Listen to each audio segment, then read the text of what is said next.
Wanted to take a second here. My job is to kind of set the stage for the day on overall update on the latest news and security, what's going on in the threat landscape, what's going on with trends, and how are people trying to position themselves to deal with that effectively going forward. So this, everybody's in, it's an overused term, but the digital transformation of business and industries, everybody hears about it every day. But the big thing is once you start, we go over some very exciting things that have just come out in the last month or two, which is going to be very interesting. But the evolution of the machine learning, the AI applying to digitization of everything, or digital twins represented on the right there of everything physical, including people, leads to just dramatic changes that are taking place in a hurry. And some examples of this that just recently in the news that I like to first start by starting with the Steve Jobs quote. You know, in these kind of times, a lot of people don't know what they want until you show it to them. And what do we mean by that? Let me give you a few examples. As most people, I don't know if you've heard of this, but a couple of weeks ago, you can get on the waiting list now with Ring for their home cam drone that will fly around your house if you have an issue, whether it's a water leak, whether it's someone entering the house, then you can sign up to be on their pilot list when they release that in 2024. It's pretty amazing type of functionality. Also, everybody's has played with, I'm sure by now, the Chat GPT, which is going to make an explosion in the quality of security issues, as well as content to help you solve a lot of security issues. So just as I get started, I just want to put some of this in context. The history of our digital transformation. I'm an older gentleman like Ron. We've been around for a few years. Right out of college, started out doing things like bulletin boards and modems, and before the internet was around, and the value that a company like Synercomm would provide was bringing the basic product knowledge to people back in those days. And then you had those productivity systems like Lotus and Novell.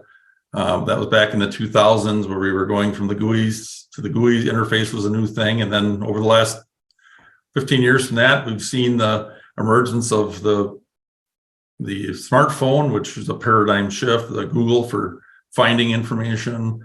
Everything's gone wireless over that last 15 years. And you've got the public clouds, you've got the Amazon stores, you've got Salesforce or applications in the cloud, you got the Ring security that we talked about.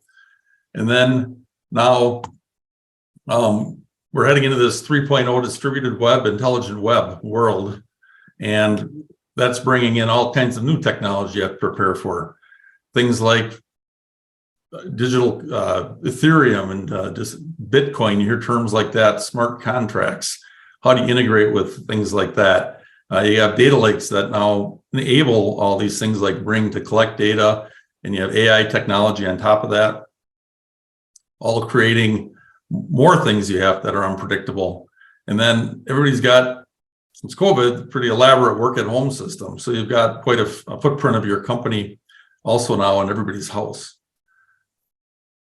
And the big hype now is on using the machine learning and the AI ops to automate routine things so that your team can be more efficient and focus on the more vital problems that may arise. So what are people saying in the industry? And these are all things that are variables you have to deal with. Amazon and Microsoft, the two big hosting platforms, quantum computing is going to change security. Got to prepare for that, and it's going to have an impact on your tools, and you have to make sure you have a plan to have quantum-ready devices in the next couple of years. Data-driven intelligence, that really got backed up now by Microsoft's investment in the Chat GPT.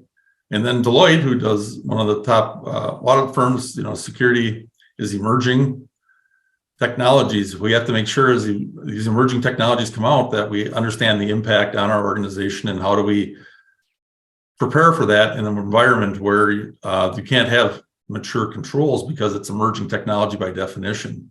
So talking about that future forward focus. And then also all the supply chain issues that we've been talking about, leading to what came out a couple of weeks ago from the CEO of Zurich stating that cyber attacks will continue to grow and may become uninsurable and have a bigger impact than pandemics and climate change. So that's a bold statement. Then, what are people doing to react to this? Well, what we're seeing is security principles are adopting.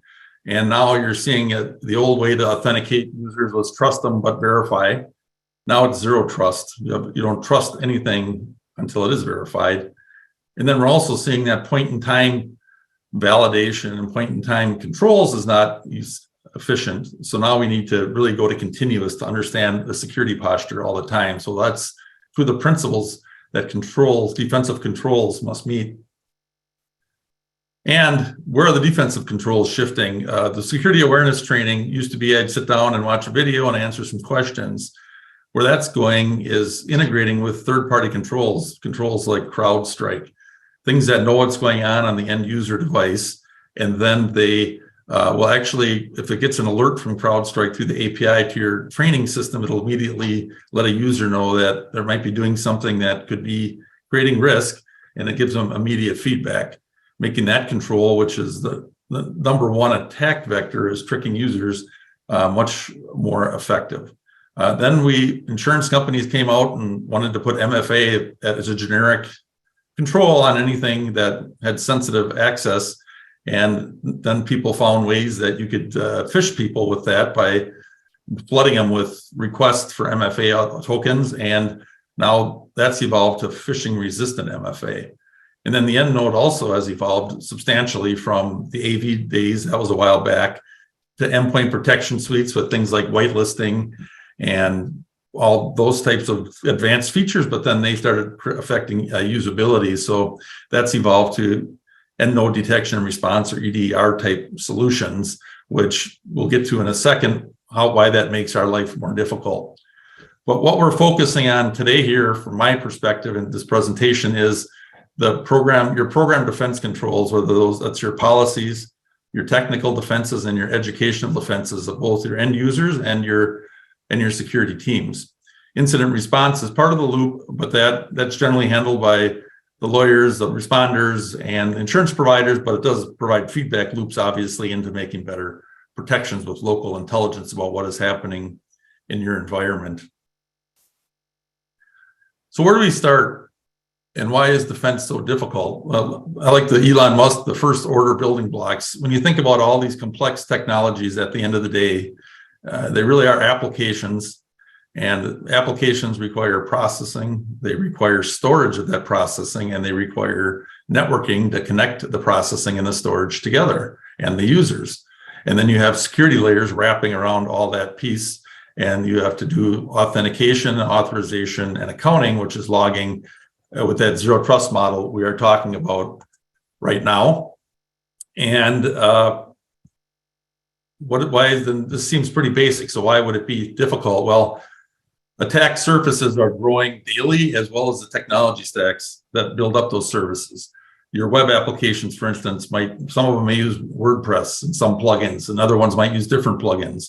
So that creates different technology stacks, which have different types of risks. The public clouds, you got your Amazons you're going to hear from today. You got your AWSs you're going to hear from today. They've all got different coding techniques that cause different attack surfaces that you have to deal with. And then, again, malicious behavior is not an event or just a specific event in a log, but generally a series of events that could lead to something. So you're playing with more of an art than a science. It's how do I understand when I want to actually intervene in a particular event. So attack surfaces come down to a few pieces here, where we have in the middle there in the black text, you'll see you have an external attack surface and an internal attack surface.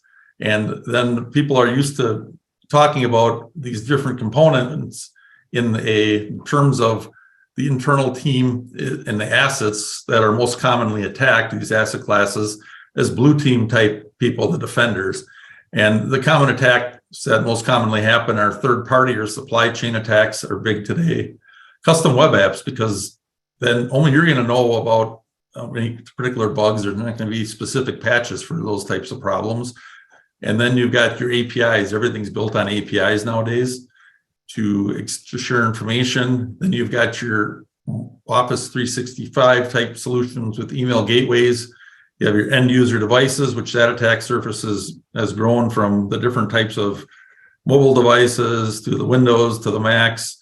Your identity and access management systems, which are now integrated with backend with Active Directory as a source of truth, but you have the single sign-on apps, the identity and access management all ties together, creating a very complex web of authentication cycles.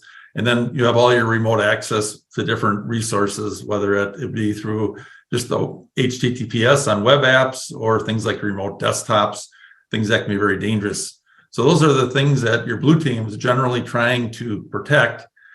And then how do we validate what are those known exploits? Things, instead of trying to focus on the whole world, let's focus on what is actually causing 90% of the exploits. And let's apply that to our local environment using information we learned from the global environment. So for global intelligence, the Cybersecurity and Infrastructure Security Agency updates daily the known exploited vulnerabilities catalog. So that takes a big load off of a team when you don't have to try and focus on the 20,000 vulnerabilities that might be out there and exploitable. What ones are actually being exploited that were being seen in the wild and being exploited? If you go look at that list, they maybe issue out 2 to 3 things a week. So they make sure you have those locked down. That's a great way to start. Then after you deal with that, that's really narrows down your attack surface. Then what do we do for other global intelligence? One of the things that is the current news and what's going on in the world. This was one of the U.S. government agencies just had their passwords evaluated, the hashes across all their different users. And they found that, and this is a known problem, is that any kind of your authentication databases, password enforcement is very weak. You can come up with all kinds of passwords that meet either the length or the complexity requirements, but are not very long, but are not very difficult to crack. Things like password -1234. They found 498 accounts. I think this was the Department of Interior. So that was not a good thing. So that is something also, types of things that are commonly exploited is valid accounts and password spraying, or trying, once they get these common passwords and they know, like for instance, there's 478 accounts that have that hash, now they can potentially get into all those accounts. And then local intelligence, this is where you take together and now you actually start validating and testing your controls. And that's the red team exercise. And that's some of the solutions that we talk about. Is there's a role of automation. We talked about the AI ops to really get the basics covered every day. But then there's also the limits of computers and machines and algorithms that don't provide the context and the validation of things like custom web apps and things that require human intuition to understand. So you have to be monitoring your attack surface, because you have to know, if you're going to solve these problems, you have to know what assets you have, and you have to be continuously looking. What happens if someone fires up another service port on a particular IP address or a particular remote desktop that creates vulnerability? So you need to know that you can't manage it if you don't know what it is. So you need to be watching your attack surface from all different levels. And that's not just your particular devices, it's the whole tech stack that makes up that application. It's what is the tech stack, and that can be enumerated through information available on the internet to really understand what does your attack surface of a particular application look like, and then what do I do to mitigate that? But also, we're always saying, let's focus on not ransomware, but how does someone get an initial foothold? They don't get in with ransomware. They get in through either today, many times it's valid accounts. There's identity brokers that are basically selling valid accounts onto large enterprises and service providers. And that's how people get in, and they live off the land, which makes the detection much more difficult, because they're using tools like PowerShell and things that are normal within an environment.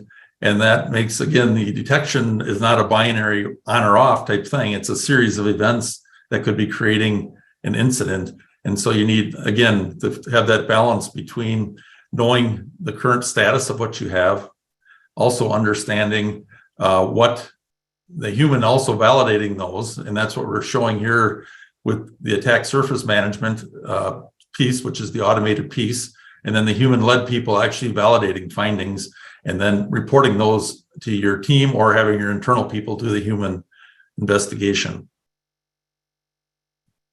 So how do you tie all this together when you have all these asset classes, all these tech stacks that have different ways of being authenticated, as well as different vulnerabilities and root causes? So what you really need to do is be continually identifying what is going on and going through the host projects, the plan, do, check, act world that we're all familiar with.